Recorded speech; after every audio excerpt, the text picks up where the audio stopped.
Hello everyone, फिर से आप सभी के लिए बहुत ही इंटरेस्टिंग न्यू ड्रामा लेकर आई हूँ जिसकी स्टोरी बहुत ही ज़्यादा इंटरेस्टिंग है एंड आप लोगों को बहुत ही अच्छी लगने वाली है। तो चलो जल्दी से वीडियो को लाइक कर लो और चैनल को अभी तक आपने सब्सक्राइब ना किया हो तो प्लीज़ कर लो। तो ड्रामा की स्टार्टिंग हमारी फीमेल लीड सूजी से होती है जो कि अभी ब्लाइंड थी, मतलब कि अभी उसकी आई सर्जरी कंप्लीट हुई होती है और नर्स उसे आकर बताती है कि सर्जरी अच्छे से परफॉर्म हो चुकी है एंड अब वो आज हॉस्पिटल से डिस्चार्ज हो सकती है। तो सूजी फिर अपनी रिपोर्ट लेकर यहाँ पर रिसेप्शन की तरफ जा रही होती है और तभी वो लोगों को बातें करते हुए सुनती है जो कि कह रहे होते हैं कि आज वो रिच फैमिली का यंग मास्टर फूशन अब्रॉड से वापस आ गया है। तो फिर दूसरी लड़की पूछती है कि आखिर ये फूशन कौन है।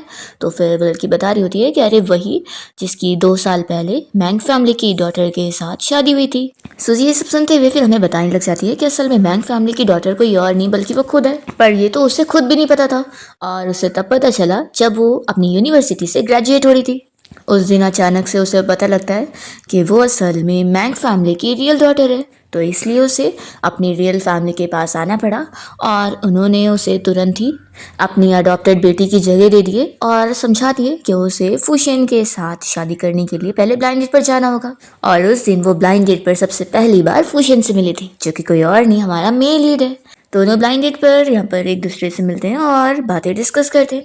फुशन उसे समझाता है कि वो उसके साथ यहाँ कॉन्ट्रैक्ट साइन करने आए, जिसको साइन करने के बाद फिर उन दोनों की शादी हो जाएगी और वो उसकी वाइफ बन जाएगी। पर उसकी सिर्फ एक ही कंडीशन है, वो चाहता है कि उन लोगों की ये जो शादी का कॉन्ट्रैक्ट रहेगा उस बीच वो उससे प्यार में नहीं पड़ सकती है। सूजी उससे पूछती है कि क्या मैं तुम्हें पसंद आई। तो फिर वो कहता है कि हाँ, इसलिए तो मैं पूछ रहा हूँ कि क्या तुम मुझसे शादी करना चाहोगी।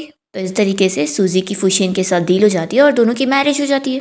फ्लैशबैक यहाँ पर ख़त्म होता है और सूजी सुन रही होती है कि यहाँ पर वो दोनों लेडी बातें कर रहे होते हैं कि मैंग फैमिली की जो अडॉप्टेड डॉटर थी पहले फुशिन के साथ उसकी शादी फिक्स थी, लेकिन जब मैंग फैमिली की रियल डॉटर मिल गई तो उसके ग्रैंडपा ने उस फेक अडॉप्टेड डॉटर को एक्सचेंज करके रियल डॉटर के साथ फुशिन की शादी फिक्स कर दी। इसलिए लोग बातें कर रहे होते हैं कि मिस्टर फुशिन ने इसी वजह से ही बहुत ही गुस्से में उस रियल डॉटर से शादी तो कर ली, पर वो तुरंत ही अब्रॉड चले गए और दोनों के बीच में अभी तक वेडिंग नाइट भी नहीं हुई। और ये दोनों लेडीज आपस में बातें कर रही होती है कि रूमर नहीं है, बिल्कुल सच है।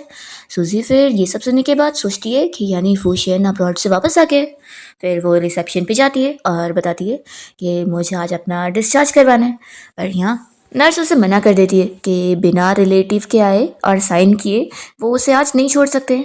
तो फिर वो कहती है कि मेरे रिलेटिव सभी नहीं आ सकते हैं, तो भी नर्स उसे समझा देती है कि नहीं, रिलेटिव की साइन ज़रूरी है। तो फिर सूजी तुरंत ही अपनी मॉम को कॉल लगाती है और उनसे बताती है कि मॉम मैं अभी यहाँ हॉस्पिटल में हूँ, तो क्या आप यहाँ साइन करने के लिए आ सकती है। तो फिर उसकी मॉम चिल्लाने लगती है कि तुम कोई छोटी बच्ची नहीं हो, इतनी बड़ी हो गई हो और मुझे पता है कि तुम जानबूझ के ये सब फालतू हरकतें कर रही हो, क्योंकि तुम्हें अपनी सिस्टर से चिढ़ हो रही होगी ना कि इतने सालों से वो तुम्हारी जगह इस फैमिली में रह रही थी और इतनी अच्छी लाइफ एंजॉय कर रही थी और तुम कहीं विलेज में ही रह रही थी। लेकिन हम क्या कर सकते हैं, तुम ही बचपन में खो गई थी तो हमारे पास कोई और ऑप्शन नहीं था और हमने तुम्हारी सिस्टर को अडॉप्ट करे थे और उसकी जो फूशन के साथ शादी फिक्स हुई थी वो भी हमने तुम्हें दे दिए क्योंकि तुम रियल डॉटर हो, तो भी आखिर तुम्हें क्या चाहिए। सूजी अपसेट होती है ये सोचकर कि उसने अपनी इस रियल मॉम से यही एक्सपेक्ट करी थी कि वो उसे बिल्कुल भी प्यार नहीं करती है। फिर यहाँ पर उसकी मॉम बता रही होती है कि उसका जो हस्बैंड है मिस्टर फुशन वो अब अब्रॉड से वापस आ गया, तो अब वो कोशिशें करे और उसकी रियल वाइफ बनने की ट्राई करे। तभी हम देखते हैं कि फुशन यहाँ हॉस्पिटल आया होता है और तब यहाँ सूजी जैसी कॉल कट करती है तो वो जैसी घूमती है तो यहाँ फुशन से टकरा जाती है और गिरने लगती है। तो फुशन उसे गिरने से बचाता है और कहता है कि सॉरी, और फिर तुरंत ही उसकी स्टिक पकड़ा देता है और सूजी अपना जाने लग जाती है। तभी यहाँ उसका असिस्टेंट बताता है कि बॉस मुझे लगता है कि ये तो आपकी वाइफ है। तो फुशन रुक जाता है। असिस्टेंट उसे बताने लगता है कि वही लड़की जिसकी आंखों में चोट लगी हुई है, असल में वो वही है जिनसे आपने 2 साल पहले शादी किए थे, मिस सूजी। तो ये सुनकर फिर फुशन सूजी की तरफ देख रहा होता है और उसके बारे में याद कर रहा होता है। असिस्टेंट पूछता है कि बॉस क्या आप उनके साथ चलना चाहेंगे, उन्हें आपकी ज़रूरत होगी। तो फुशन कहता है कि उसकी फैमिली भी तो उसके साथ आए होंगे, तो अभी तो मुझे अपना काम करने जाना है। और फिर फुशन अपने प्रोफेसर से मिलने आया होता है जिसकी उसने आई सर्जरी करवाया है। वहाँ पे प्रोफेसर कह रहे होते हैं कि तुम्हें ये सब करवाने की क्या ज़रूरत थी, अभी मेरे एक्सपेरिमेंट को डिले हो गया ना तुम्हारी वजह से। तो फिर फूशियन समझाने लगता है कि आपके लिए आपकी हेल्थ ज़्यादा ज़रूरी होनी चाहिए और एक्सपेरिमेंट का क्या है, उसकी प्रोग्रेस को इतनी डिले नहीं होगी। असिस्टेंट भी समझाने लगता है कि आखिर आप मिस्टर फूशियन के टीचर हैं, तो ऐसे कैसे वो आपको छोड़ सकते हैं। तब इतने में डॉक्टर के पास उनका कोई जूनियर डॉक्टर आया होता है और बता रहा होता है कि वो पेशेंट नंबर जो 28 है, वही लड़की जिसकी आई सर्जरी कभी कंप्लीट हुई है, असल में वो अपना डिस्चार्ज प्रोसीजर खुद ही हैंडल करना चाहती है क्योंकि उसके फैमिली वाले यहाँ पर आने को तैयार नहीं है। तो फूशियन ये सब सुनने लग जाता है। हम देखते हैं कि सूजी यहाँ पर अपनी फ्रेंड को कॉल लगाकर उससे बात कर रही होती है और उससे पूछती है कि तुम अभी कहाँ पर हो। तो फिर उसकी फ्रेंड बताती है कि मैं असल में अभी बिजनेस ट्रिप के लिए निकल रही हूँ, बॉस ने मुझे अर्जेंटली भेज दिया है, लेकिन तुम कहो तो मैं जल्दी से तुम्हारे पास वापस से रिटर्न आ जाती हूँ। तो सूजी कहती कि नहीं नहीं, तुम अपना काम कर लो, मैं कुछ और रास्ता निकालती हूँ। और यहाँ पर हम देखते हैं कि फूशियन सब सुन रहा होता है कि वो जूनियर डॉक्टर यहाँ पर सब बता रहा होता है कि उस लड़की की आंखों में कुछ दिन पहले चोट लग गई थी, तो वो अपनी सर्जरी करवाने के लिए भी अकेले आई थी और कोई फैमिली वाले तभी भी साथ नहीं आए थे और ना बीच में कभी आए। वो लड़की सच में बाहर से कितनी स्ट्रांग है जो सब कुछ अकेले हैंडल कर रही है।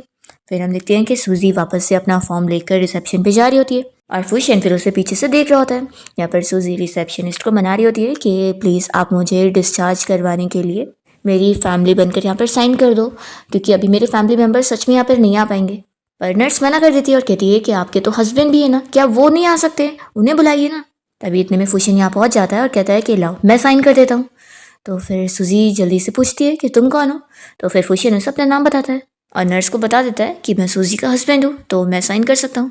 फिर यहाँ पर उसका डिस्चार्ज प्रोसीजर वो कंप्लीट करवा देता है और फिर नर्स यहाँ पर सूजी की पट्टी वगैरह निकाल देती है और उसे समझा देती है कि अभी कुछ दिनों के लिए उसे ज़्यादा लाइट से बचना होगा क्योंकि अभी उसकी आंखों के लिए इतनी लाइट ठीक नहीं होगी। सूजी की आंखें जैसी फिर खुलती है तो वो सामने से फूशियन को आता हुआ देखती है, सेम वैसी जैसे वो पहली बार उससे मिली थी। सूजी मन में सोच रही होती है कि शादी के बाद ये दूसरी बार है जब वो फूशियन से मिल रही है। फूशियन उससे कहता है कि चलो मैं तुम्हें घर लेके चलता हूँ। फिर जब दोनों कार से जा रहे होते हैं तो सूजी हमें बता रही होती है कि शादी के तुरंत ही बाद उसे बिजनेस का ज़रूरी काम था, तो वो अब्रॉड चला गया था और इसलिए इन दोनों के बीच में 2 सालों से कोई कांटेक्ट हुआ भी नहीं। तो सूजी सोचती होती है कि क्या मुझे कुछ बात करनी चाहिए। इतने में फिर उसे उसकी मॉम की कॉल आ जाती है और वो चिल्लाने लगती है कि मैंने सुनी कि तुम पूरे 2 हफ्तों से क्लास नहीं जा रही हो। तो सूजी बताने लगती है कि मॉम मेरे आँख में चोट लगी हुई थी और इस वजह से मैं हॉस्पिटल में थी इतने टाइम से। तो फिर उसकी मॉम कहती है कि चलो अच्छा बस करे सब बहाने।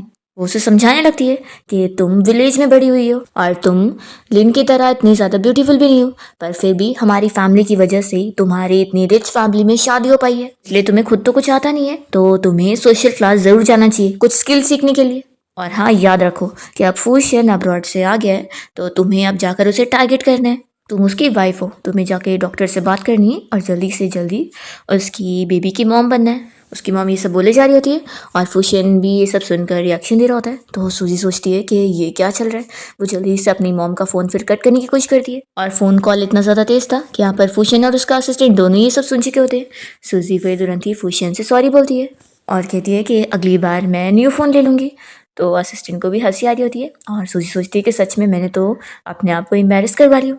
फिर यहाँ पर उसके घर के बाहर कार रुकती है और जैसे ही सूजी बाहर आती है तो फूशियन भी फिर उसे छोड़ने के लिए निकलता है। सूजी उसे कहने लगती है कि आज तुमने जो मेरी हेल्प करी और डिस्चार्ज प्रोसीजर में, उसके लिए बहुत थैंक यू और तुम ना फिक्र मत करो, मैं ना तुम पर कोई हाथ नहीं डालने वाली हूँ। मतलब कि मैं वही बोल रही हूँ जो मेरी मॉम कॉल पे बोल रही थी, मैं वैसा कुछ भी तुम्हारे साथ नहीं करने वाली हूँ। मुझे हम दोनों के बीच का कॉन्ट्रैक्ट अच्छी तरीके से याद है और मैं ऐसी हरकतें नहीं करूँगी और तुम्हें परेशान नहीं करूँगी। तो अब मैं चलती हूँ। तो अभी फूशियन उसके पीछे आ रहा होता है तो सूजी रुक जाती है और सोचती है कि क्या मेरे साथ ये मेरे घर पे रहना चाहता होगा। तभी फूशियन कहता है कि वैसे तो मैं ये तुम्हारे घर पे चल के देना चाहता था, लेकिन अब तुम यहीं पर ही मुझे मिल गई हो, तो ये लो। और वो उसे गिफ्ट देते हुए हैप्पी बर्थडे बोलता है। तो सूजी शॉक हो जाती है कि उसे उसका बर्थडे याद है।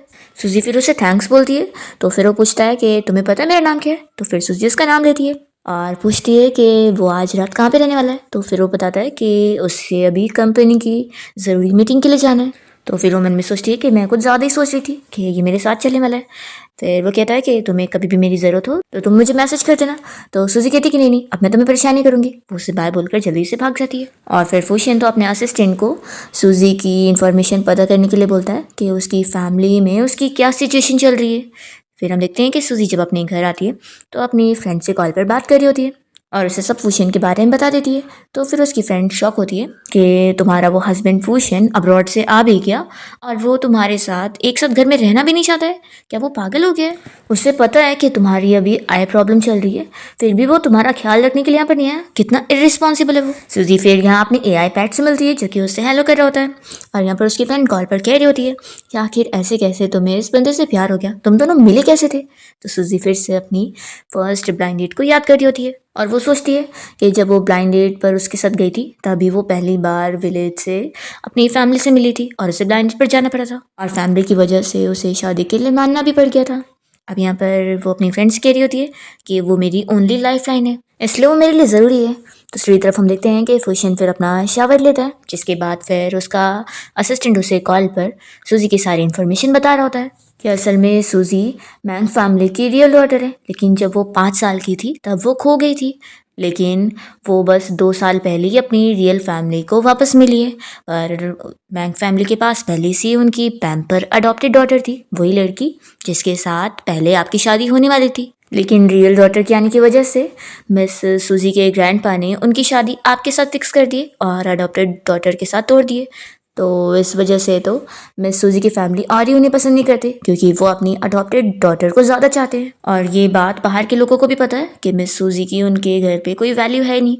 और इवन जब उनकी आई सर्जरी हो रही थी तभी भी उनकी फैमिली को इस बारे में पता तक नहीं था और वो तो इसकी केयर करने के लिए हॉस्पिटल भी नहीं गए। और मिस सूजी ये सारी चीज़ें बस अकेले डील कर रही हैं। तो फिर फूशन को तो ये सारी चीज़ें जानने के बाद बुरा लग रहा होता है। दूसरी ओर हम देखते हैं कि नेक्स्ट मॉर्निंग सूजी की यहाँ नींद खुलती है, तो फिर वो बहुत खुश होती है और यहाँ फूशन का दिया हुआ गिफ्ट खोल के देखती है तो उसमें एक अच्छा सा ब्रेसलेट होता है जो कि सूजी को पसंद आता है। फिर सूजी को उसकी मॉम की कॉल आती है और उसकी मॉम उसे कॉल पर बताने लगती है कि आज उसकी अडॉप्टेड सिस्टर लिन की बर्थडे है, तो उन लोगों ने बहुत ही बड़ी पार्टी रखे हुए हैं, तो आज उसे फिर पार्टी में टाइम पर पहुंचना होगा और साथ ही साथ अपने साथ फूशन को भी लेकर आना होगा। तो फिर सूजी अपनी मॉम से कहती है कि फूशन हमेशा काम में बिजी रहता है, इसलिए वो तो नहीं आ पाएगा और मैं उसकी जगह नहीं कह सकती हूँ कि वो आएगा भी कि नहीं, और क्या पता मैं भी आज पार्टी में ना आ पाऊँ। तो फिर उसकी मॉम कहने लगती है कि आखिर तुम क्यों नहीं आ पाओगी, आखिर तुम्हें है क्या, पहले तो तुमने अपनी सिस्टर की शादी उससे छीन ली, तो तुम्हें तो खुश होना चाहिए, तुम क्यों अनसेटिस्फाइड हो।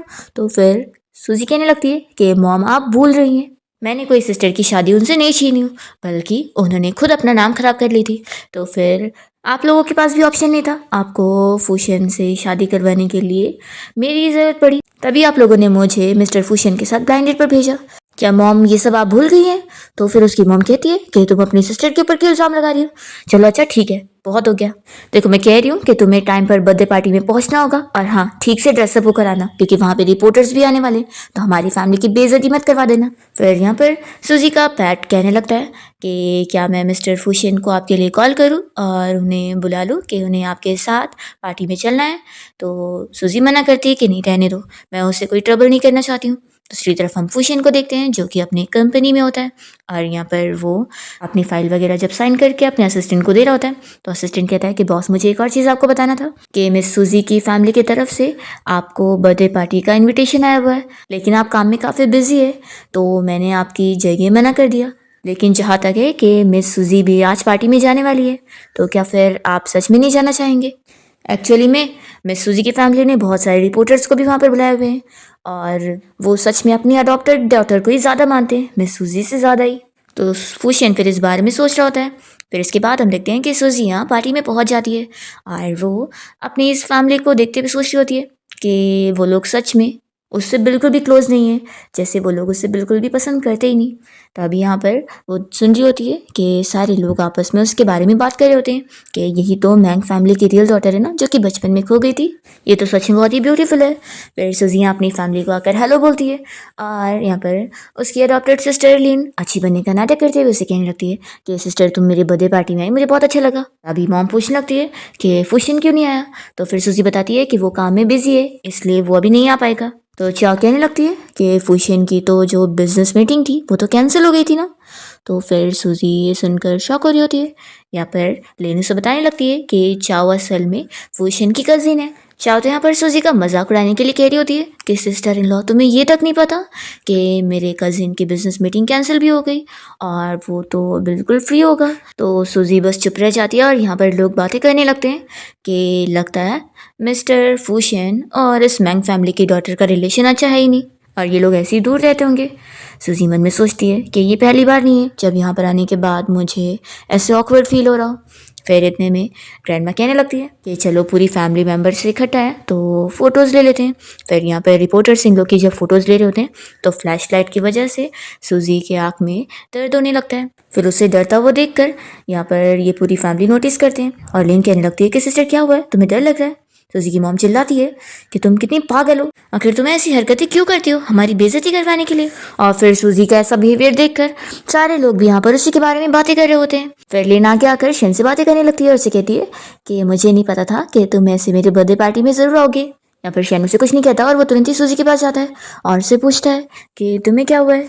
तो फिर सूजी बताती है उसे कि उसकी आंखों में दर्द हो रहा है। तो यहाँ पर जैसे ही फ्लैश लाइट वापस पड़ती है तो यहाँ पर सूजी को दर्द हो रहा होता है तो फूशन सामने से उसे प्रोटेक्ट कर रहा होता है और उसका असिस्टेंट भी सारे रिपोर्टर को फ्लैश लाइट बंद करने के लिए बोल देता है और समझा देता है कि उनकी मैडम को अभी आँख में चोट लगी हुई है तो उनके भी जल्दी सर्जरी हुई है, इसलिए फ्लैश लाइट से उनको और दर्द हो रहा है। फिर पार्टी में आए हुए लोग सूजी और फूशन को देखकर बातें करने लगते हैं कि हमने तो सुने थे कि ये मिस्टर फूशन अपनी इस वाइफ को पसंद नहीं करता है, इसलिए शादी के तुरंत ही बाद उसे छोड़कर चला गया था, लेकिन दोनों तो कुछ ज़्यादा ही क्लोज दिख रहे हैं तो लगता है इनका रिलेशन तो अच्छा है। फिर यहाँ पर सूजी की आई सर्जरी के बारे में सुनकर ग्रैंडमा तो शॉक होती है और कहती है कि आखिर आई सर्जरी कब हुई, तो हमने हमें बताई भी नहीं। फिर तुरंत ही लिन बात को संभालते हुए कहने लगती है कि असल में सूजी की आई डिजीज़ के बारे में मॉम को बिल्कुल नहीं पता था।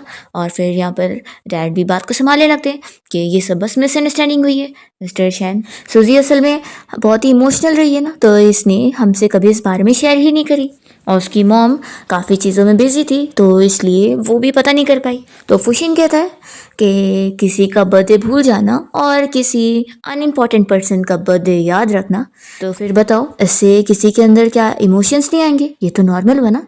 तो फिर सूजी के डैड कहते हैं कि मिस्टर शेन आपके कहने का क्या मतलब है। तो फिर शेन बताता है कि कल सूजी का बर्थडे था लेकिन उसकी बर्थडे तो आपको याद ही नहीं थी, पर अपनी इस अडॉप्टेड डॉटर का बर्थडे तो आपको इतने अच्छे से याद है कि इसका बर्थडे आप लोग सेलिब्रेट करने में लगे हुए। सूजी तो बस फुशिन को देखती रह जाती है कि वो उसकी कैसे साइड ले रहा है और यहाँ पर उसकी पूरी फैमिली का मुंह बंद हो जाता है क्योंकि आफ्टर ऑल उनकी गलती जो है। फुशिन तुरंत ही फिर सूजी का हाथ पकड़ता है और कहता है कि मैं और सूजी यहाँ से जा रहे हैं, वो उसे यहाँ से लेकर जा रहा होता है। तो यहाँ पर सूजी की फैमिली जल्दी से पीछे आते हैं और आवाज़ देकर रोकने लगते हैं तो फिर दोनों ही फिर रुकते हैं और लिन यहाँ पर शैन का नाम लेकर उससे कुछ बात करना चाह रही होती है। तो सूजी मन में सोचती है कि हाँ ये दोनों तो पहले से ही क्लोज थे। फिर असिस्टेंट सारे पार्टी में आए हुए लोगों को जाने के लिए बोल देता है कि ये फैमिली मेम्बर्स के बीच की बात है तो वो बाहर के लोगों को यहाँ पर नहीं देखना चाहते। तो सारे लोग फिर यहाँ से चले जाते हैं और ग्रैंडमा सूजी से कहने लगती है कि तुम इतने टाइम बाद घर आई हो तो क्यों ना आज यहीं पर ही रुक जाओ। तभी यहाँ पर लिन तो फुशिन को मना रही होती है और उसे कह रही होती है कि ये सब बस मिसअंडरस्टैंडिंग हुई है और हमारी फैमिली कोई सूजी के अगेंस्ट नहीं है, तो शैन तुम बुरा मत मानो। तो शैन पहले तो ये चीज़ क्लियर करता है कि हम दोनों को इतना ज़्यादा क्लोज नहीं है जो तुम मुझे ऐसे नाम लेकर बात कर रही हो, और रही बात यहाँ पे रुकने की तो फिर मुझे नहीं लगता कि आप लोग इस लायक हैं। और ऐसा बोलकर वापस से फुशिन सूजी का हाथ पकड़ के उसे यहाँ से लेकर चला जाता है। फिर यहाँ पर सूजी के डैड तो बहुत ज़्यादा इस बात पर गुस्सा होते हैं और लिन फिर मॉम से कहने लग जाती है कि मैंने आखिर क्या करी हूँ। तो उसकी मॉम कहती है कि नहीं इसमें तुम्हारी तो कोई गलती नहीं है। फिर लिन को तो सूजी के ऊपर गुस्सा आ रहा होता है कि फुशिन के साथ उसकी शादी हो गई। ये सोच रही होती है कि नहीं फुशिन तो सिर्फ मेरा होना चाहिए। दूसरी तरफ हम देखते हैं कि फुशिन सूजी को डॉक्टर के पास चेकअप के लिए लेकर गया होता है और यहाँ पे डॉक्टर से सूजी इस बारे में पूछती है कि उसकी आंखें ठीक तो है ना। तो यहाँ पर फिर डॉक्टर बताता है कि स्ट्रॉन्ग लाइट की वजह से उसकी आंखें थोड़ी सी सूज तो गई है लेकिन अभी ज़्यादा सीरियस प्रॉब्लम नहीं हुई है, बस आज रात वो सोएगी तो कल तक उसकी आंखें ठीक हो जाएगी। तो सूजी खुश होती है कि मैं तो डर ही गई थी, लेकिन डॉक्टर बता देता है कि थोड़े टाइम के लिए उसे चीज़ें ब्लर दिख सकती है तो थोड़ा उसे अपना ख्याल रखना है। फिर जैसे ही दोनों हॉस्पिटल से बाहर निकलते हैं तो सूजी फुशिन को पहले सॉरी कहने लग जाती है कि उसके बदले में उसने अपनी फैमिली को मना करी थी कि वो पार्टी में नहीं आएगा। कहती है कि मैंने ऐसा इसलिए की क्योंकि मुझे लगा कि तुम बिजी होंगे। तो फुशिन कहता है कि कोई बात नहीं, वैसे भी मैंने लास्ट मिनट पर ही सोचा था कि मैं तुम्हारे साथ पार्टी में चलूँगा। सूजी फिर उसे थैंक यू भी बोलने लगती है कि उसने सभी के सामने उसकी साइड लिया और फिर वो कह रही होती है कि ठीक है अब मैं यहाँ से चलती हूँ। तो फुशिन कहता है कि तुम्हारी आंखें अभी ठीक नहीं है और तुम्हें केयर की ज़रूरत है, इसलिए तुम मेरे साथ मेरे घर पे चलोगी ताकि मैं तुम्हारा ख्याल अच्छे से रख पाऊँ। और फिर वो उसे अपनी कार में जाके लेके बैठाता है। जैसे ही यहाँ पर फिर वो लोग फुशिन के घर के बाहर पहुँचते हैं तो फुशिन तो यहाँ सूजी को उठा के लेके जा रहा होता है और वो जैसे उसे अंदर लेकर आता है तो यहाँ पर फिर फुशिन की जो मेड आंटी है वो यहाँ पर सूजी को बताने लगती है कि उन्होंने उसके लिए अच्छे से सारी चीज़ों का इंतज़ाम कर दिए और वो ये भी बता देती है कि दोनों के एक साथ बाथटब में नहाने का उन्होंने इंतज़ाम कर दिए। तो सूजी तो शॉक हो रही होती है कि ये क्या चल रहा है। फुशिन फिर सूजी को अपने साथ यहाँ बाथरूम में लेकर आता है और वो बहुत ज़्यादा शाय हो रही होती है कि ये क्या चल रहा है। फुशिन उसका कपड़ा उतारने में हेल्प करने जा रहा होता है तो सूजी उसे रोक देती है और कहती है कि मैं ठीक से देख पा रही हूँ तो अभी मुझे तुम्हारी हेल्प की ज़रूरत नहीं है, ये मैं खुद कर लूँगी। फुशिन कहता है कि नहीं, मैं तुम्हारा हस्बैंड हूँ तो इतना मैं कर सकता हूँ। सूजी समझाती है कि अरे मैं सच में ठीक हूँ और इतना तो मैं केयर कर लूँगी। तो फुशिन मान जाता है कि ठीक है, अगर ज़रूरत होगी तो मुझे आवाज़ देना, मैं बाहर ही खड़ा रहूँगा। और फिर ऐसा बोलकर वो बाहर चला जाता है। फिर जब फुशिन अपना शावर ले रहा होता है तो सूजी यहाँ अपनी फ्रेंड से कॉल पे बात कर रही होती है और उसे सब कुछ बता रही होती है।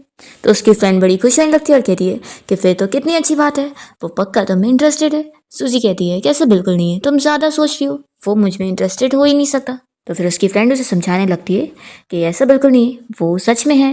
वो कहती है कि जैसे तुम पहले से जानती हो कि तुम्हारी वो अडॉप्टेड सिस्टर कैसे फुशिन के पीछे पड़ी हुई थी, लेकिन उसने आज तक कभी उसे कोई भाव नहीं दिया है। और देखो, उसने तुमसे शादी भी किया और अपना अब्रॉड से आने के बाद वो अब तुम्हारी केयर करने के लिए तुम्हारे साथ भी रह रहा है और उसने सभी के सामने तुम्हारी साइड भी लिया। ये सब चीज़ें यही इंडिकेट करती है कि वो पॉजिटिवली तुम में इंटरेस्टेड है। इसलिए उसकी फ्रेंड कह रही होती है कि अब तुम्हें भी इनिशिएटिव लेना चाहिए, आज रात उसे अपना कमाल दिखाना चाहिए। तभी इतने में फुशिन यहाँ रूम में आया होता है तो सूजी जल्दी से कॉल कट करती है।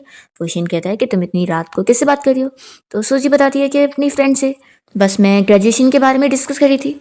और ये झूठ बोलकर वो मन में सोचती है कि क्या पता इसने तो सब सुन ही लिया होगा। फुशिन यहीं पर ही बैठ जाता है और सूजी से कहने लगता है कि अभी तुम्हारी आंखें ठीक नहीं है ना, इसलिए अच्छे से रेस्ट करो ताकि तुम जल्दी से ठीक हो जाओ। फुशिन कहने लगता है कि मैं 2 साल पहले अब्रॉड के ज़रूरी काम में चला गया था और मुझे पता भी नहीं था कि यहाँ कंट्री में क्या सिचुएशन चल रही है और तुम्हारे बारे में लोग क्या क्या रूमर्स बना रहे हैं। लेकिन तुम फिक्र मत करो, अब मैंने सारी चीज़ें हैंडल कर लिया हूँ, इसलिए अब इंटरनेट पर कोई भी तुम्हारे बारे में ऐसे कमेंट्स नहीं कर सकता है। और हाँ, अब जब तक तुम्हारी आंखें पूरी ठीक नहीं हो जाती है तुम यहीं पर रहोगी। मैं तुम्हारा ख्याल रखने के लिए यहाँ पर लोगों का इंतज़ाम कर दूंगा और फिक्र मत करो, कोई भी तुम्हारी लाइफ में डिस्टर्ब नहीं करेगा।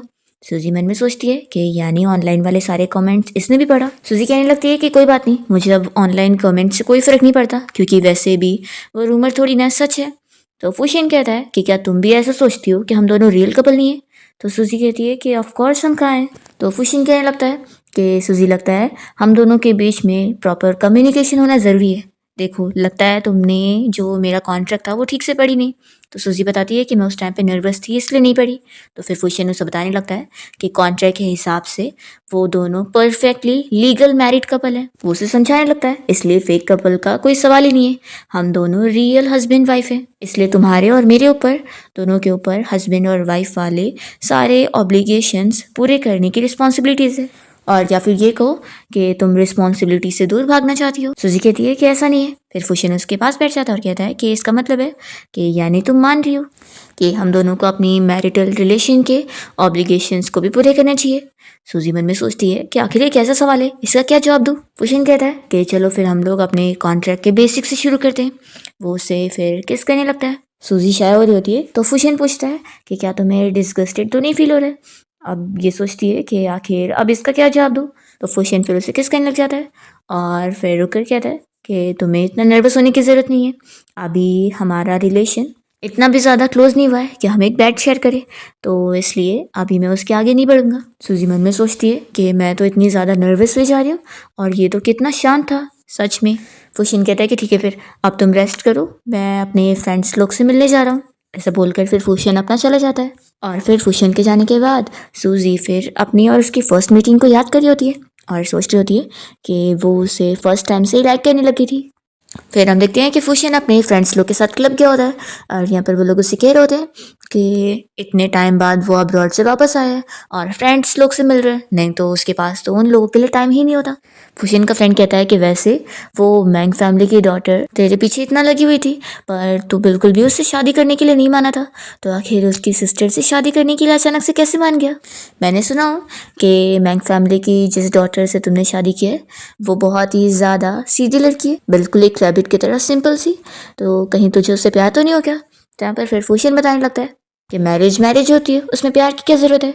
तो फिर उसका फ्रेंड कहने लगता है कि अब ये मत बोलना कि तूने उसे ऐसे ही चूज़ कर लिया है, नहीं तो आखिर तुझे तो इतनी सारी लड़कियां मिल जाती, तो आखिर मैंग फैमिली की दोनों सिस्टर में से तुझे क्यों चूज़ करना था? फुशियन कह रहा होता है कि मैंने उसे सिर्फ इसलिए चूज़ किया क्योंकि उसका कोई एक्स बॉयफ्रेंड था जिसे वो भूल नहीं पा रही थी। फिर फ्लैशबैक में दिखाते हैं कि जब 2 साल पहले फुशियन के पास उसका असिस्टेंट यहाँ पर उसे बताने आया था कि मैंग फैमिली की डॉटर के साथ उसकी शादी फिक्स है, तो उसने उसे सब डिटेल बताया था कि सूजी विलेज में पली बड़ी है अपने अडॉप्टिव पेरेंट्स के साथ, और फिर जब वो कॉलेज चली गई तो वहाँ पर एक रिच फैमिली का लड़का उसका बॉयफ्रेंड था, पर उसके उस एक्स बॉयफ्रेंड के रिच फैमिली ने उसे एक्सेप्ट नहीं करे, इसलिए उनका ब्रेकअप हो गया। तो इसलिए असिस्टेंट तो यहाँ पर फुशियन से दोबारा पूछता है कि मिस सूजी तो किसी और को लाइक करती है, तो भी क्या आप उनके साथ ब्लाइंड डेट पर जाएंगे? तो फुशियन कहता है कि वैसे भी ये बिजनेस मैरिज है, पर वो तो मन में सोच रहा होता है कि वो उसे लाइक करता है, लेकिन उसके दिल में कोई और ही है। फिर फुशियन कहने लगता है अपने फ्रेंड से कि मैंने काफ़ी ड्रिंक कर लिया हूँ, तो अब मैं घर जा रहा हूँ क्योंकि कल फिर मुझे बिजनेस मीटिंग के लिए भी जाना है। ऐसे बोलकर वो चला जाता है। तो फिर यहाँ बाकी सभी फुशियन के फ्रेंड से पूछ रहे होते हैं कि आखिर वो इतना सीरियस टाइप का क्यों रहता है।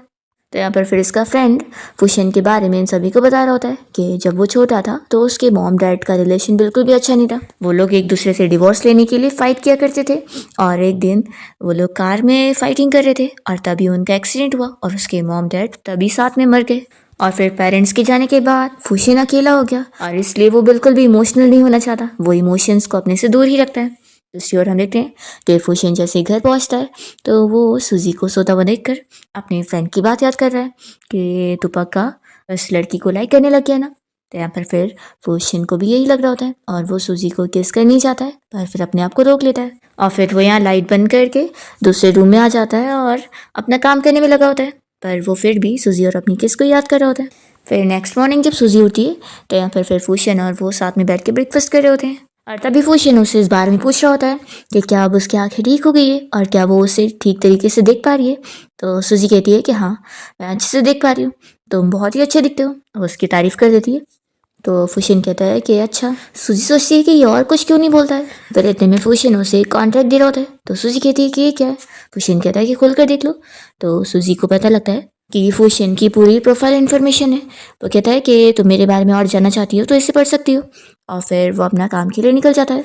और फिर इसके बाद सूजी अपने घर जाकर अपना सारा सामान यहाँ पर फुशियन के घर पे शिफ्ट करवा देती है, क्योंकि ऑफ कोर्स अब फुशियन का कहना है कि वो दोनों अब साथ में ही रहेंगे। सूजी अपनी आईपैड को भी लेकर आती है और वो भी बहुत ही खुश हो रहा होता है कि सूजी के पास अपना नया घर है और वो लोग वहाँ पे रहेंगे। सूजी फिर यहाँ फुशियन की सारी इन्फॉर्मेशन को पढ़ रही होती है। इतने में उसे कंपनी से कॉल आता है कि वहाँ पर उसकी ज़रूरत है, तो फिर वो अपने डैड की कंपनी में काम करने के लिए पहुँच जाती है। सूजी की फ्रेंड कहने लगती है कि फाइनली तुम कंपनी आई। तो वैसे मैं तुम्हें एक गुड न्यूज़ बताऊँ कि तुम्हारा वो हस्बैंड मिस्टर फुशियन आज कंपनी आया हुआ है, तो पक्का वो तुम्हारे लिए आया होगा ना। सूजी कहती है कि ऐसा कैसे हो सकता है, कि पक्का बस कोइंसिडेंस होगा। तो फिर उसकी फ्रेंड कहती है कि तुम्हें नहीं पता, ग्रुप का मैसेज तुमने नहीं देखी हो क्या? असल में तुमने जो लास्ट टाइम प्रोजेक्ट प्लान बनाई थी वो पसंद आया है, इसलिए प्रोजेक्ट प्रेजेंटेशन के लिए तुम्हें जाना होगा। सूजी फिर मीटिंग के लिए पहुंचती है और देखती है कि सभी ऑलरेडी उसका प्रेजेंटेशन के लिए काफ़ी देर से इंतज़ार कर रहे होते हैं। सूजी फिर बताने लगती है कि मैं यहाँ पर प्लानिंग डिपार्टमेंट की तरफ से प्रेजेंटेशन करने वाली हूँ। तो यहाँ पर फिर फुशियन भी बैठा होता है और उसका असिस्टेंट बताने लगता है कि वो ऑलरेडी थोड़ा लेट आई है और पहले से ही मिस्टर शेन ने डिसाइड कर लिया कि वो कंपनी के साथ इस बारे में बात नहीं करेंगे क्योंकि उन्हें प्रोजेक्ट बिल्कुल भी पसंद नहीं आया। तो फिर सभी लोग उठकर जा रहे होते हैं गुस्से में। तो सूजी रोकती है और कहती है कि आखिर प्रोजेक्ट प्लान में आपको क्या गलत लगा, अगर सेल्स की वजह से तो मैं इसे 3 मिनट में एक्सप्लेन कर सकती हूँ, तो आप लोग बस मुझे 3 मिनट का टाइम दे दो। तो फिर वो लोग रुक जाते हैं और यहाँ पर सूजी तुरंत ही फिर इस बारे में अच्छे से एक्सप्लेन करती है और उसकी प्रेजेंटेशन इतनी अच्छी होती है कि यहाँ पर उसकी मॉम और उसकी अडॉप्टेड सिस्टर भी शॉक हो रहे होते हैं और फुशियन फिर काफ़ी इंप्रेस होता है और इस प्रोजेक्ट में इन्वेस्टमेंट के लिए मान जाता है। सूजी फिर बाहर रिजल्ट का इंतजार कर रही होती है तो उसकी फ्रेंड उसे गुड न्यूज़ बताती है कि कॉन्ट्रैक्ट साइन हो गया है, तुमने सच में बहुत ही अच्छा करी हो और लगता है तुम्हारा हस्बैंड तो पक्का तुम्हें देखे जा रहा होगा और तुम्हारी वजह से ही वो माना होगा। जी अपनी फ्रेंड को इसे बोलने से रोक ही रही होती है, तभी यहाँ पर फूशन आ जाता है। तो वो फिर से शाय हो जाती है कि लगता है फिर से इसने सारी गॉसिपिंग सुन लिया। फिर फूशन अपना चला जाता है और फिर ऑफिस से छुट्टी होने के बाद सूजी और उसकी फ्रेंड जब बाहर निकलते हैं तो फिर उसकी फ्रेंड कह रही होती है कि चलो हम लोग साथ में चलते हैं। तो सूजी कहती है कि नहीं मैं अपना चली जाऊँगी।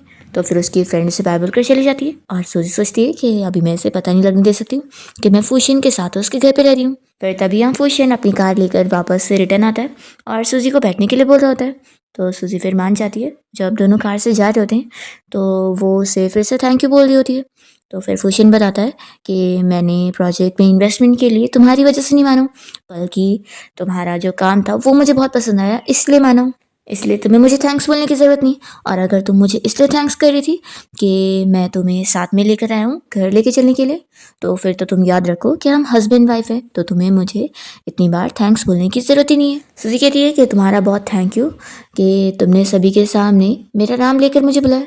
वो कहती है कि मैं इस बारे में अच्छे से जानती हूँ कि मेरी मॉम ने मुझे नीचे लेवल पर क्यों काम दिया है। उन्होंने तो कहा इसलिए ताकि मैं चीज़ें नीचे लेवल से सीखूं, लेकिन मैं जानती हूँ कि वो ये सब इसलिए कर रही है ताकि उनकी अडॉप्टेड डॉटर की आइडेंटिटी सभी के सामने एक्सपोज ना हो और फिर सभी उसके बारे में बातें ना करें। तो वो ये सब उसके लिए कर रही है, उसकी प्रोटेक्शन के लिए। उन्हें डर है कि सभी के सामने मेरी तो तारीफें होगी लेकिन वो हर्ट हो जाएगी।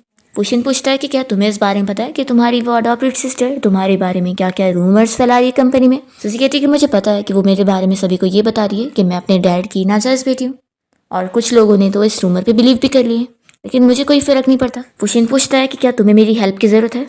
तो सूजी कहती है कि इतना भी नहीं। वो उसे बताने लगती है कि असल में मैं इतनी भी ज़्यादा बेचारी नहीं हूँ, क्योंकि असल में जो मेरे अडॉप्टिव पेरेंट्स थे उन्होंने मुझे पाला है और वो मेरे साथ हमेशा ही बहुत ही अच्छे से रहे। उन्होंने मुझे बहुत प्यार दिया, तो मेरे पास प्यार की कमी नहीं है। जैसे वो एग्जाम्पल तुमने सुना होगा कि किसी के पास अगर बकेट भर के चीज़ें हो तो वो अगर दूसरी जगह से ना भी मिले तो उसे फ़र्क नहीं पड़ेगा। वैसे ही जब मैं अपनी इस रियल फैमिली के पास आई और उन्होंने मुझे बिल्कुल भी प्यार नहीं दिया तो मुझे कोई फ़र्क ही नहीं पड़ा, क्योंकि मुझे मेरे अडॉप्टिव पेरेंट्स से पूरा प्यार मिला है और प्यार की कमी मेरे पास नहीं है। अगर उनकी लाइफ में मेरी कोई वैल्यू नहीं है तो कोई बात नहीं, मुझे कोई फ़र्क ही नहीं पड़ता। तो सूजी की बातें सुनकर फूशन कहने लगता है कि तुम्हारी बातों से लग रहा है कि तुम्हें अच्छी तरीके से पता है कि प्यार कैसे करते। फिर जब दोनों वापस घर आते हैं तो फूशन कहने लगता है कि आज बाहर बारिश भी हुई थी तो हमारे कपड़े थोड़े भीग गए, तो चलो जल्दी से चेंज कर लेते हैं। सूजी ये सुनकर शाय होती है तो वो कहता है कि तुम ब्लश क्यों कर रही हो, क्या तुम्हें फीवर आ गया है। वो सर पे हाथ लगा के चेक करने जा रहा होता है। तो सूजी कहती है कि मैं जल्दी से जाती हूँ और ड्रेस चेंज कर लेती हूँ। इतने में फूशन भी अंदर आया होता है और वो फ्लावर्स की तरफ देख रहा होता है। तो सूजी बताती है कि असल में आज ही मैं अपने घर से यहाँ पर सारा सामान ला के शिफ्ट हो गई हूँ, तो रास्ते में मुझे ये फ्लावर्स अच्छे लगे तो मैंने लेकर आ गई, लेकिन अगर तुम्हें पसंद नहीं आए तो कोई बात नहीं, मैं निकाल लेती हूँ। तभी फूशन तो उसे जल्दी से हक कर लेता है और फिर वो उसे किस करने जा रहा होता है और पूछता है कि आज जो मैंने तुम्हें स्टडी करने के लिए अपनी इन्फॉर्मेशन दिया था उसकी स्टडी कैसे चल रही है। तो फिर सूजी तुरंत ही उसे बताने लग जाती है कि उसका बर्थडे नवंबर में आता है और वो उसे सब बता रही होती है कि उसने कौन सी यूनिवर्सिटी से एडमिशन किया और ग्रेजुएशन के बाद वो कंपनी में काम करने लग गया और उसका फर्स्ट प्रोजेक्ट ही कितना ज़्यादा प्रॉफिटेबल था, और ये भी कि उसका फेवरेट कलर क्या था। और बचपन में जब उसका कार एक्सीडेंट हुआ था तो उसके पैर में चोट आई थी, जिसके बाद फिर वो बारिश से डरने लग गया था। फूशन फिर उसे देखने लग जाता है तो सूजी कहती है कि क्या हुआ। फूशन कहता है कि तुम्हारी स्टडी बहुत ही अच्छे से कंप्लीट हुई है, तो अब हम दोनों और भी ज़्यादा क्लोज आ गए हैं, तो हम लोग अब अपने सेकंड स्टेप की तरफ बढ़ सकते हैं। और फिर ऐसा बोलकर वो उसे अपनी तरफ देखने के लिए बोलता है और तुरंत ही अपने ग्लासेस निकाल कर उसे किस करने लगता है। सूजी तो उसे किस करते हुए सोच रही होती है कि वो तो अभी भी बहुत ज़्यादा नर्वस है एंड वो सामने से इतना ज़्यादा काम है। फिर इतने में बीच में यहाँ पर हाउस कीपर इन लोग को आवाज़ देकर कह रहा होता है कि डिनर रेडी हो चुका है। तो सूजी जल्दी से फूशन से दूर होती है और कहती है कि मैं जा रही हूँ अपनी ड्रेस चेंज करने, और वो भाग जाती है। और तभी इतने में सूजी का वो AI पैट फूशन से आकर हेलो फ्रेंड कह रहा होता है। तो फिर फूशन बताता है कि मैं कोई सूजी का फ्रेंड नहीं हूँ। तो फिर ये कहने लगता है कि फिर तुम कलीग होंगे, हेलो कलीग। तो फिर बताता है कि मैं कलीग भी नहीं हूँ। तो फिर वो कह रहा होता है कि पक्का फिर आप सूजी के डैड होंगे, हेलो। फिर फूशन कुछ कह ही नहीं पाता। तभी इतने में यहाँ पर सूजी ड्रेस चेंज करके वापस आती है और कहती है कि असल में उसका AI सिस्टम अभी मैच्योर नहीं है और उसमें काफ़ी एरर्स आ जाते हैं, रुको मैं अभी थोड़े चेंजेस करके बताती हूँ। फिर वो तुरंत ही उसमें ये चीज़ डाल देती है और अपने इस एआई पैड को समझा देती है कि ये फूशियन है, मेरा हस्बैंड। तो फिर ये एआई पैड तो बार बार उसे हस्बैंड हस्बैंड बोलकर वेलकम करने लगता है। सूजी मन में सोचती है कि आखिर ये कितना एम्बैरेसिंग है। फिर दोनों साथ में बैठ के डिनर कर रहे होते हैं और सूजी फिर अपने रोबोट के बारे में डिस्कस कर रही होती है कि वो जो भी कह रहा था वो अपनी मर्जी से बोल रहा था। तो यहाँ पर फिर फूशियन उससे पूछ रहा होता है कि क्या तुमने अपने उस रोबोट को खुद ही प्रोग्राम करी हो। सूजी कहती है कि हाँ, वो मेरे कॉलेज टाइम में मेरा प्रोजेक्ट वर्क था। तो फुशिन कहता है कि तुम तो अपने डैड की कंपनी में प्लानिंग डिपार्टमेंट में वर्क कर रही हो ना, तो मुझे लगा था कि तुमने लिटरेचर स्टडी करी होंगी। तो सूजी बताती है कि नहीं, मेरा मेजर तो आर्टिफिशियल इंटेलिजेंस ही था, लेकिन जब मैं कंपनी में काम करने आई तो इस कंपनी में मेरे लायक कुछ और काम नहीं मिला, तो फैमिली ने मुझे प्लानिंग डिपार्टमेंट में अरेंज करवा दी। और वैसे तो मुझे प्लानिंग डिपार्टमेंट का वर्क समझने में काफ़ी टाइम लगा, पर फिर मैं प्रोजेक्ट प्रपोजल बनाना सीख गई। तो यहाँ पर फिर फूशिन कहता है कि फिर तो ये कितना ख़राब है, तुम आखिर अपने पसंद के करियर में काम कर रही होती तो काफ़ी आगे बढ़ गई होती, और ये सब सीखने में तुम्हारा टाइम वेस्ट हुआ है। सूजी मन में सोचती है कि ये क्या मेरी करियर प्लानिंग में मेरी हेल्प कर रहा है, ये तो बिल्कुल ऐसे स्ट्रिक्ट है जैसे मेरा टीचर हो। आज तो ये बिल्कुल एल्डर की तरह बिहेव कर रहा है, लेकिन सच में इतना सीरियस में वो और भी क्यूट भी लग रहा है। फुशिन कहता है कि क्या हुआ, तो सूजी जल्दी से फिर खाना खाने लगती है। फिर सूजी यहाँ रूम में सोच रही होती है कि फुशिन हर रोज़ कंपनी के काम में बिजी होता है, तो वो रात भर कंपनी में रहता है, लेकिन आज वो घर पे ही है, तो क्या वो साथ में यहाँ रूम में सोएगा या फिर नहीं। तभी इतने में फुशिन यहाँ पर आ जाता है। फिर सूजी उसे कहने लगती है कि काफ़ी रात हो गई है और मुझे नींद भी आ रही है।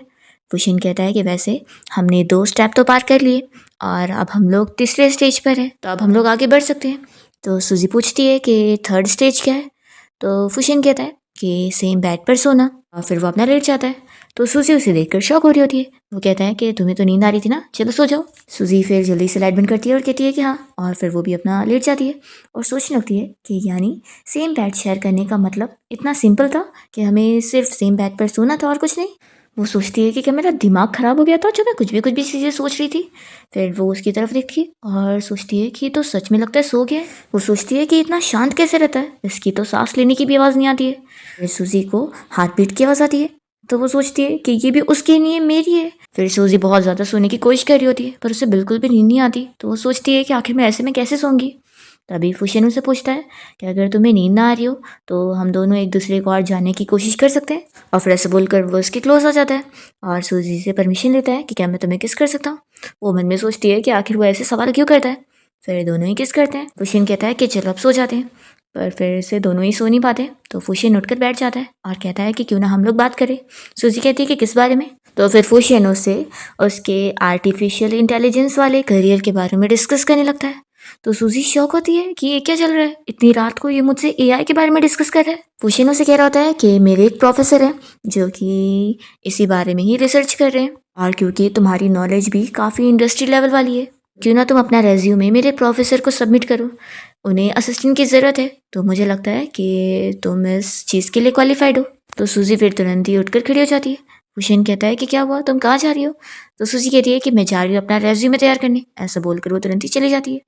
नेक्स्ट डे सूजी जब कंपनी में होती है तो वो अपनी फ्रेंड से इस बारे में डिस्कस करती है कि कल रात फुशियन और उसे दोनों को नींद नहीं आ रही थी, और सूजी को लगा था कि फुशियन उसके साथ नाइट स्पेंड करने वाला है, पर वो तो बस उससे उसके करियर रिलेटेड चीज़ें डिस्कस कर रहा था।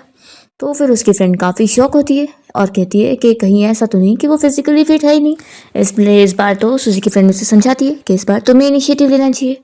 फिर नेक्स्ट टाइम देखते हैं कि सूजी जब यहाँ पर शावर लेकर आती है तो फुशियन अपना काम ही कर रहा होता है, और फिर वो सूजी को देखकर उसे तुरंत ही किस करने लग जाता है। सूजी कहती है कि क्या हम बेड पर चले, पर फुशियन मना करता है, और सूजी सोचती है कि इस बार फिर से वो लोग बस किस करने के बाद ही सो गए। फिर नेक्स्ट मॉर्निंग जब दोनों साथ में ब्रेकफास्ट कर रहे होते हैं तो फुशियन सूजी को इस बारे में बताता है कि उसकी फैमिली ने उसे अपने साथ डिनर पे उसे लेकर आने के लिए बोले, तो आज दोनों चलेंगे फैमिली डिनर पे। सूजी यहाँ पर फुशियन के साथ जब फैमिली डिनर पे गई होती है तो उसके ग्रैंडपा को लग रहा होता है कि उन दोनों का रिलेशन बस नाम का है। तो यहाँ पर फिर सूजी फुशियन का हाथ पकड़ के उसका साथ दे रही होती है। फिर ग्रैंडमा ने इन लोग को आज रात के लिए अपने घर पे रोक ली होती है। तो सूजी फिर फुशियन और उसके ग्रैंडपा और डैड को चेस खेलता हुआ देखकर वहाँ पर पहुँच जाती है और कहती है कि मैं भी चेस खेलना सीखना चाहती हूँ। तो यहाँ पर फिर कजिन तो उसका मजाक उड़ा रही होती है कि ये तुम्हें नहीं आने वाला, तुम अपने आप को एम्बेरस करवा लोगी, जब मुझे नहीं आया तो तुम्हें कहाँ से आएगा।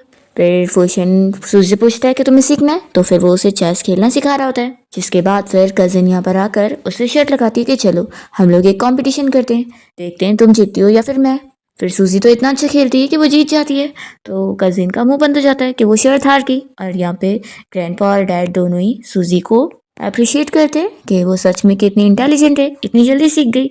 फिर सूजी यहाँ से जैसी बाहर जाती है तो फूशन उससे किस करने लगता है। सूजी कहती है कि सब लोग यहीं पर ही है, तो फूशन कहता है कि तो क्या हुआ। फिर फूशन जब यहाँ अपनी फैमिली के पास आता है तो वो लोग पूछते हैं कि सूजी कहाँ गई, तो ये बताता है कि आज न्यू ईयर है ना, तो वो रूम में गई है अपने अडॉप्टिव मॉम डैड से बात करने। तो फिर फूशन की मॉम कहती है कि सही है, आखिर ये उसकी रिस्पॉन्सिबिलिटी है। फिर हम देखते हैं कि सूजी जब यहाँ पर अपने अडॉप्टिव मॉम डैड से बात कर रही होती है तो उन्हें मिस करते हुए वो रोने लग जाती है। तभी इतने में फूशन यहीं पर ही आकर सूजी को बात करता हुआ देख रहा होता है। सूजी के डैड उससे पूछ रहे होते हैं कि उसका और उसके हस्बैंड का रिलेशन कैसा है, तो सूजी कह रही होती है कि वो मेरे साथ बहुत ही अच्छे से, और फिर आगे वो रोने लग जाती है। तो फूशन फिर उसके पास बैठता है और सूजी से फ़ोन लेकर वो उसके अडॉप्टिव डैड से कॉल पे बात करता है। और फिर कॉल पे बात करने के बाद वो सूजी के आंसू पोंछने लग जाता है। तो सूजी फिर जल्दी से अपने आंसू साफ करती है और वॉशरूम भाग जाती है। फिर इसके बाद फूशन और सूजी जब रूम में आते हैं तो फूशन इसी बारे में सोच रहा होता है कि सूजी को अपनी रियल फैमिली से तो प्यार नहीं मिला है, लेकिन कम से कम उसकी अडॉप्टेड फैमिली अच्छी है। फिर सूजी जब अपना यहाँ पर सोने आती है तो वो नींद में फूशन के एकदम क्लोज आ जाती है, तो फिर वो उसे अच्छे से अपने हाथ के ऊपर सोने दे रहा होता है। नेक्स्ट मॉर्निंग जब सूजी की नींद खुलती है तो वो शौक होती है कि मैं फूशन को हक करके सो रही थी। तभी यहाँ पर मेड्स नॉक करती है और अंदर आकर बताने लगती है कि ग्रैंडमा का ऑर्डर है कि आप दोनों अभी न्यूली कपल है, तो आप लोग यहीं पर ही अपना ब्रेकफास्ट कर लो, आराम से उठ कर आना। तो फिर यहाँ पर मेड ये कहकर चले जाते हैं और सूजी फूशन से कहती है कि तुम कुछ एक्सप्लेन नहीं करोगे, उन्होंने तो हमारे रिलेशन को गलत समझ लिया। तो फूशन कहता है इसमें कुछ भी गलत वाली बात है ही नहीं, हम आखिर न्यूली वेड कपल ही है। और फिर फूशन या सूजी के क्लोज आ रहा होता है और कहता है कि क्या हम लोग अपने नेक्स्ट स्टेज पर आगे बढ़े, तो क्या तुम मुझे परमिशन दे रही हो। सूजी मन में सोचती है कि आखिर ऐसे कौन सवाल करता है। फूशन कहता है कि एक काम करते हैं, हम कल करेंगे। तो सूजी तो बहुत ज़्यादा शॉक होती है और फिर वो ऑफिस आने के बाद इस बारे में अपनी फ्रेंड को बताती है। तो दोनों इस बारे में बात करके शैन को एकदम अजीब समझ रहे होते हैं कि आखिर वो ऐसी चीज़ें क्यों डिस्कस करता है। फिर सूजी पूरा दिन यही सोच में रह जाती है कि आज वो और फूशन नाइट स्पेंड करने वाले, इस वजह से वो अपना काम भी ठीक से नहीं कर पाती। तभी उसकी मॉम उसे ऑफिस में मिलने के लिए बुलाती है। तो सूजी फिर उनके ऑफिस में जाकर उन्हें कहती है कि प्रेसिडेंट आपने मुझे क्यों बुलाया। तो फिर उसकी मॉम कहने लगती है कि तुम भूल गई मैं तुम्हारी मॉम हूँ। सूजी कहती है कि आपने तो मुझे कहा है ना कि मैं सभी के सामने हमारी मॉम और बेटी वाले रिलेशन को ना बताऊँ। तो फिर उसकी मॉम कहती है कि मैंने ये तुम्हारे लिए करी हूँ। तो फिर सूजी मन में सोचती है कि मुझे अच्छे तरीके से पता है कि इन्होंने अपनी अडॉप्टेड बेटी के लिए करी है। यहाँ पर सूजी की मॉम ने उसे ये बताने के लिए बुलाई होती है कि जो प्रोजेक्ट वो संभाल रही थी उसकी डील करने के लिए वो उसकी जगह लिंक को शैन की कंपनी भेज दी और वो प्रोजेक्ट अब वो हैंडल करेगी। तो सूजी को मानना पड़ता है और वो इस बात से अपसेट हो जाती है। दूसरी तरफ हम देखते हैं कि लिन जब यहाँ पर पूरी टीम के साथ फूशन की कंपनी में बिजनेस डील के लिए गई होती है तो फूशन तो यहाँ पर बहुत ज़्यादा गुस्सा हो जाता है कि सूजी का प्रोजेक्ट उन लोगों ने इसे दे दिए। फिर वो असिस्टेंट से बुलवा देता है कि वो उन लोगों के साथ अपने सारे कॉन्ट्रैक्ट कैंसिल कर रहा है, ऐसे वो उन लोगों के साथ काम करेगा ही नहीं जो कि अपनी रियल बेटी और अडॉप्टेड बेटी में फ़र्क जानते ही नहीं है और बार बार सिर्फ अपनी अडॉप्टेड बेटी को ही प्रीफर करते हैं। फिर इस बारे में पूरे कंपनी के लोगों को भी पता लग जाता है कि उन लोगों ने इतनी बड़ी बात उनसे छिपा के रखे थे कि सूजी असल में उनकी फैमिली की रियल बेटी है और ये लिन अडॉप्टेड है। फिर सूजी जब यहाँ कंपनी के बाहर निकलती है तो फूशन स्पेशली उसे पिक करने पहुँचता है। फिर रात में सूजी और फूशन जब घर आ जाते हैं तो सूजी शावर लेने के बाद फूशन के पास आती है, पर वो अपना काम में बिजी होता है। तो ये सोचती है कि क्या आज का कैंसिल है। तभी फूशन उसे बताने लगता है कि कल उसे फिर से ज़रूरी बिजनेस ट्रिप पर जाना है और अभी इसलिए वो बहुत काम कर रहा है। फिर सूजी अपने रूम में आ जाती है और सोच रही होती है कि लगता है वो आज यहाँ पर नहीं आने वाला है। तभी इतने में फूशन उसके पास आके बैठ जाता है और वो सूजी से और क्वेश्चन कर रहा होता है कि अब वो लोग नेक्स्ट स्टेज पर आगे बढ़ सकते हैं। पहले तो वो सूजी को किस करता है और उससे और चीज़ें पूछते हुए यहाँ पर आगे बढ़ रहा होता है, पर सूजी फिर उसे बीच में रोक देती है। तो फूशन कहता है कि लगता है तुम रेडी नहीं हो, कोई बात नहीं, जब तुम रेडी होगी तभी हम ये चीज़ करेंगे। फिर वो अपना बाहर चला जाता है। तो सूजी उसके पास आती है और कहती है कि ऐसी बात नहीं है कि मैं इस चीज़ को डिसलाइक कर रही हूँ। वो उसे समझाती है कि असल में तुम जो बार बार क्वेश्चन कर रहे हो ना, वो मुझे अनाउंसमेंट लग रही है, मुझे असल में सरप्राइज़ वाली चीज़ें ज़्यादा पसंद है। फूशन इस चीज़ के लिए सॉरी बोलता है और कहता है कि मुझे लगा था कि लड़कियों को जेंटल चीज़ें पसंद आती है और उनसे परमिशन लेके चीज़ें करनी चाहिए, इसलिए। लेकिन अब मुझे तुम्हारी चॉइस पता है। और फिर वो तो सूजी को किस करने लगता है और दोनों ही नाइट स्पेंड करते हैं। नेक्स्ट मॉर्निंग फुशन यहाँ सूजी को देखे जा रहा होता है और उसे पूछता है कि क्या वो ठीक है, कहीं उसे कोई पेन तो नहीं फील हो रहा। सूजी सोचती है कि आखिर ये कितने सारे क्वेश्चन करता है। वो कहती है कि नहीं, मैं बिल्कुल ठीक हूँ।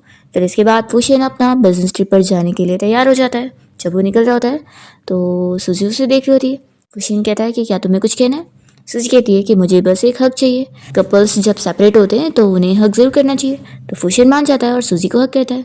सूजी खुश होती है और सोच रही होती है कि शायद मेरे इस हस्बैंड के ऊपर क्रश आ गया है। फिर यहाँ पर सूजी अपना काम में लग जाती है और दूसरी तरफ फुशन भी अपना काम में बिजी होता है। तभी दोनों ही मैसेज पर एक दूसरे से बात करते हैं। पहले तो सब कुछ अच्छे से बातें चल रही होती है, पर फुशन बीच में कहता है कि क्योंकि उन लोगों का कॉन्ट्रैक्ट थोड़ा ख़त्म होने वाला है तो वो लोग उसको और बढ़ाएंगे। तो सूजी यहाँ पर ये पढ़ने के बाद सोचने लगती है कि मैं आखिर क्या ही सोच रही थी कि हम लोग डेट करने लग गए। बिल्कुल भी नहीं, वो बस मेरे साथ कन्वीनियंस की शादी में और हम सिर्फ कॉन्ट्रैक्ट कपल है और कुछ नहीं। और फिर सूजी उसे मैसेज कर देती है कि कोई बात नहीं, तुम फिक्र मत करो, जब तक हम लोग इस कॉन्ट्रैक्ट में मैं कभी भी तुमसे प्यार नहीं करूँगी।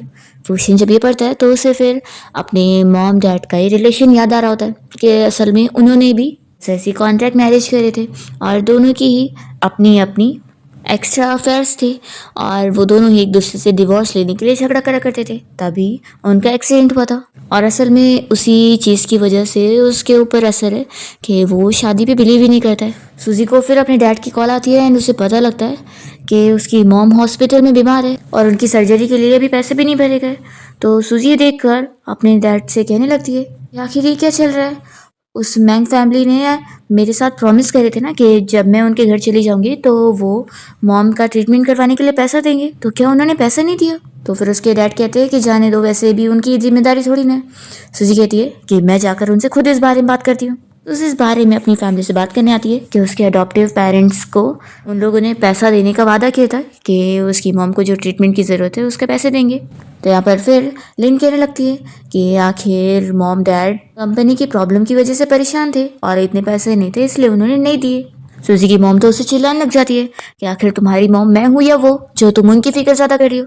तो सूजी उन्हें चिल्लाती है कि क्या आपने कभी मुझे अपनी रियल बेटी समझा है जो मैं समझूँ। तो फिर उसकी मॉम उसे और गुस्से में चिल्लाती है और कह देती है कि वो चुपचाप से इस फैमिली की अच्छी डॉटर बन के रहे और अभी आने वाली जो कल पार्टी है उसमें अच्छे से बिहेव करे, तभी वो फिर उसकी अडॉप्टिव मॉम की ट्रीटमेंट का पैसा देंगी। सूजी को बहुत ही बुरा लगता है कि उन्होंने कैसे अपनी डील तोड़ दी है। फिर सूजी जब यहाँ से बाहर निकलती है तो उसे उसकी अडॉप्टिव मॉम की कॉल आती है और वो कहती है कि तुम मेरी फिक्र मत करो, हमारे पास पैसे हैं और वो ट्रीटमेंट के लिए काफ़ी होंगे, तुम इतनी टेंशन मत लो। और तुमने क्या इसी वजह से उस मिस्टर फूशन से शादी करी हो। सूजी कहती है कि नहीं मॉम, ऐसी बात नहीं है, तो आप भी फिक्र मत करो, मैंने अपनी मर्जी से शादी करी हूँ। और फिर नेक्स्ट डे सूजी पार्टी में पहुँच जाती है जहाँ पर उसकी फैमिली ने उसे बुलाए थे। यहाँ पर सूजी किसी अपने पुराने क्लासमेट से बात कर रही होती है जो कि आखिर उसकी मॉम को बिल्कुल पसंद नहीं आता है और यहाँ पर वो उससे झगड़ा करने लग जाती है कि वो यहाँ पर लिन की बेइज्जती कर रही है। तो सूजी भी फिर उन्हें समझाती है कि उसने ऐसा कुछ भी नहीं बोली है। इसी बात पर इन लोग का आर्ग्यूमेंट होता है और यहाँ पर सूजी की मॉम उसे थप्पड़ भी लगा देती है।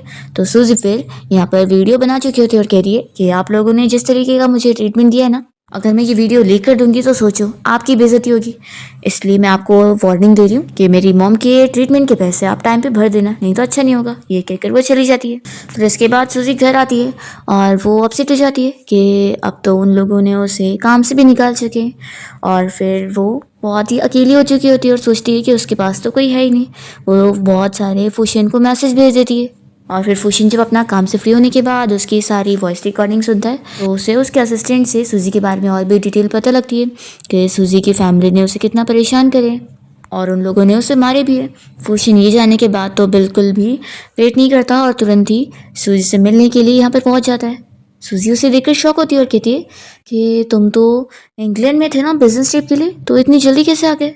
फुशन तुरंत ही उसकी गाल का निशान देखने लगता है और कहता है कि वो बिल्कुल भी उन्हें छोड़ने वाला नहीं है। वो तुरंत ही उसे उसकी फैमिली से बात करने के लिए लेकर आ जाता है और उन्हें कहता है कि उन लोगों को इसका एक्सप्लेनेशन देना पड़ेगा। तो फिर डैड तो कहने लगते हैं कि ये बस मिसअंडरस्टैंडिंग है, आखिर पेरेंट्स के पास राइट होता है ना कि वो अपने बच्चों को चीज़ें सिखा सकते हैं और उन्हें एजुकेट कर सकते हैं। मॉम भी यहाँ पर यही कह रही होती है। तो फुशियन कहता है कि जब तक आप सूजी से माफ़ी नहीं मांगेंगी मैं फिर इस चीज़ को ऐसे नहीं छोड़ने वाला हूँ और आपकी फैमिली को मैं बर्बाद कर दूंगा। सूजी के डैड उसकी मॉम को माफ़ी मांगने के लिए बोल देते हैं, पर मॉम नहीं मान रही होती है, तो फिर वो उसे थप्पड़ लगाते हैं। फुशियन तो कह देता है कि अब आप लोग को इसका कॉन्सिक्वेंस सहना होगा और फिर वो सूजी को लेकर चला जाता है। फिर सूजी अब शेन के प्रोफेसर के साथ काम करने लग जाती है उनकी कंपनी में, और फिर छुट्टी होने पर वो अपनी फ्रेंड से बाहर मिलने जाती है। उसकी फ्रेंड उसे समझाने लगती है कि उसे अपना और फुशियन का रिलेशन और अच्छा करना होगा। वो उसे अच्छे से तैयार कर देती है और फिर सूजी रात में यहाँ पर फुशियन का इंतज़ार कर रही होती है, और फिर फुशियन के रिएक्शन से उसे लगता है कि उसे ये लुक पसंद नहीं आया, तो वो अपना हेयर बैंड निकालने जा रही होती है। तभी फुशियन उसे रुकता है और कहता है कि बहुत ही क्यूट लग रहा है। फिर वो उसे किस करने लगता है और फिर दोनों ही फिर से नाइट स्पेंड करते हैं। उनका रिलेशन रोज़ ऐसे ही चल रहा होता है और सूजी सोच रही होती है कि वो अभी भी सिर्फ कांटेक्ट में है और फुशियन उसे बिल्कुल लाइक करता ही नहीं। फिर अब सूजी का एक्स बॉयफ्रेंड अब्रॉड से वापस आ गया होता है और वो सूजी को बाहर डिनर पे इनवाइट करता है और चीज़ें उसे बताने लगता है कि कैसे उसके मॉम डैड ने उसे फोर्स कर दिए थे बाहर जाने को और उन लोगों ने उसे अलग कर थे। तो कहता है कि अब मैं लेकिन काफ़ी काबिल हो चुका हूँ और अब हम दोनों को कोई अलग नहीं कर सकता। सूजी से समझाती है कि उसकी अब शादी भी हो गई है और वो बहुत ही खुश है। तभी हम देखते हैं कि फुशियन अपने फ्रेंड के साथ इसी रेस्टोरेंट में आया होता है और वो सूजी की बातें सुन रहा होता है। वो यहाँ सूजी के पास आ जाता है तो सूजी तुरंत ही उसका हाथ पकड़ के अपने इस एक्स बॉयफ्रेंड को बता देती है कि यही मेरा हस्बैंड है और हम लोग बहुत ही खुश हैं। फिर दोनों साथ में घर आते हैं और फुशियन यहाँ ड्रिंक कर रहा होता है तो सूजी उसे एक्सप्लेन करने आती है अपने बॉयफ्रेंड जिन के बारे में। तो फिर ये कहता है कि रहने दो, तुम्हें मुझे कुछ भी एक्सप्लेन करने की ज़रूरत नहीं है। तो ये सोचती है कि ये उसके बारे में कुछ जानना ही नहीं चाहता। हाँ, आखिर इसको मेरे लिए थोड़ी ना कोई फीलिंग्स है। वो कहती है कि मैं जा रही हूँ रूम में रेस्ट करने। तभी फुशियन उसे रोकता है और फिर से उसे किस कर रहा होता है। तभी बीच में सूजी को वॉमिटिंग जैसा फील होता है तो वो कहती है कि आज नहीं, आज मैं ठीक फील नहीं कर रही हूँ। तो फुशियन मान जाता है। नेक्स्ट डे हम देखते हैं कि सूजी का एक्स बॉयफ्रेंड फिर से उसे मिलने आता है और उसे बताता है कि मैं जानता हूँ कि तुम्हारी और उस शेन की बस नाम की शादी है, इसलिए उसे डिवोर्स दे दो और मुझे एक्सेप्ट कर लो। देखो मैं सच में तुम्हें बहुत लाइक करता हूँ। सूजी उसे साफ मना कर देती है और उसे थप्पड़ लगा कर कहती है कि अब हमारे बीच में और भी कुछ नहीं बचा है। तभी इतने में सूजी देखती है कि पीछे यहाँ पर फुशियन की आंटी बैठी हुई है। फिर वो फुशियन के बारे में बहुत सारी चीज़ें सूजी के साथ डिस्कस करती है और उसे बताती है कि असल में फुशियन उसे जब से पहली बार देखा था तब से लाइक करता है, नहीं तो ऐसे फैमिली ने उसे कई लड़कियां दिखाए थे शादी करने के लिए, पर वो किसी से भी शादी करने के लिए नहीं माना था। वो कहता है कि उसने तुम्हें ऐसे थोड़ी ना चूज़ किया, वो तुम्हें पसंद करता है। तो सूजी जाने के बाद बहुत ही खुश होती है। तभी उसको फिर से वॉमिटिंग जैसा फील होता है तो फिर ये लोग डॉक्टर के पास जाते हैं और चेकअप करवाते हैं और सूजी को पता लगता है कि वो प्रेग्नेंट हो चुकी है। फिर आंटी तो बहुत ज़्यादा हैप्पी हो जाती है और सूजी को यहाँ पे कार में बैठाने के बाद उसे अच्छे से बाय कर देती है। सूजी फिर जब घर पहुँचती है तो उसे फुशियन के फ्रेंड का कॉल आता है और वो बताता है कि फुशियन ने यहाँ क्लब में काफ़ी ड्रिंक कर लिया है, तो सिस्टर इन लॉ आप उसे पिक करने आ जाओ। तो सूजी फिर फुशियन को अपने साथ घर लेकर आती है। घर आने के बाद फुशियन कोई डॉक्यूमेंट ढूंढने लगता है तो सूजी कहती है कि क्या तुम हमारे वो मैरिज एग्रीमेंट की बात कर रहे हो। वो उसे दिखाती है तो फुशियन तुरंत ही उसे फाड़ देता है और कहता है कि अब हमारे बीच का ये एग्रीमेंट ख़त्म है। वो उसे मनाने लगता है कि तुम मुझसे अब डिवोर्स नहीं लोगी, ये प्लीज़ अपने मुँह से बोल दो, तुम प्रॉमिस नहीं तोड़ सकती हो। सूजी कहती है कि हाँ नहीं लूँगी। सूजी उससे पूछती है कि लेकिन तुम तो मुझे लाइक ही नहीं करते हो ना। वो कहता है कि करता हूँ। सूजी चिल्ला कर कहती है कि नहीं करते हो। तो फिर वो कहता है कि मैं तुमसे बहुत प्यार करता हूँ। तो सूजी ये सुनकर बहुत ही खुश होती है, पर फिर फुशियन ज़्यादा ड्रिंक कर लिया होता है इसलिए उसकी हालत ख़राब हो जाती है। तो सूजी उसे हॉस्पिटल लेके जाती है। यहाँ पे डॉक्टर उसे बताता है कि उसने मेडिसिन दे दी है तो वो एक दिन यहाँ पे एडमिट रहेगा तो ठीक हो जाएगा। नेक्स्ट मॉर्निंग यहाँ पर फुशियन को अच्छी तरीके से होश आ गया होता है और सूजी उससे कल रात के बारे में चीज़ें डिस्कस करती है कि उसने जो भी बोला था उसे याद है ना। तो फुशियन मान लेता है कि उसे अच्छी तरीके से याद है और वो सूजी से अपना लव कन्फेस करता है और उसे एडमिट करता है कि अपने मॉम डैड की वजह से उसने सोचा था कि कभी वो किसी लड़की से रियल मैरिज करेगा ही नहीं, इसलिए उसका बिहेवियर शुरू में इस तरीके का था। लेकिन वो अब सारी चीज़ों के लिए उससे माफ़ी मांगता है और इसलिए भी माफ़ी मांगता है कि वो 2 साल के लिए जब उसे छोड़कर चला गया था तो सूजी कितना अकेली हो गई थी और उसने सारी चीज़ें अकेले फेस करी, तो वो इसके लिए रो भी रहा होता है। सूजी कहती है कि तुमने ऑलरेडी मेरी कितनी हेल्प करे हो, तुम वैसे भी टाइम पर आ गए थे, तो अब रो मत, सब कुछ ठीक है अब। और फिर सूजी तो यहाँ फुशियन को गुड न्यूज़ भी देती है कि वो प्रेग्नेंट हो चुकी है। तो फुशियन फिर और रोने लगता है और सूजी को हक करता है और फिर उसके बाद सूजी और फुशियन की मैरिड लाइफ तो बहुत ही अच्छी चल रही होती है। फुशियन यहाँ सूजी का अच्छे से ख्याल रख रहा होता है, उसके अडॉप्टिव पेरेंट्स से मिलने भी जाता है और उसने उसकी मॉम का ट्रीटमेंट भी करवा दिया होता है। ये पूरी फैमिली बहुत ही खुश होते हैं और सूजी अब बहुत ज़्यादा ही हैप्पी होती है कि फुशिना और उसका रिलेशन अब बहुत ही ज़्यादा अच्छा है। इसी के साथ इस ड्रामा की हैप्पी एंडिंग हो जाती है।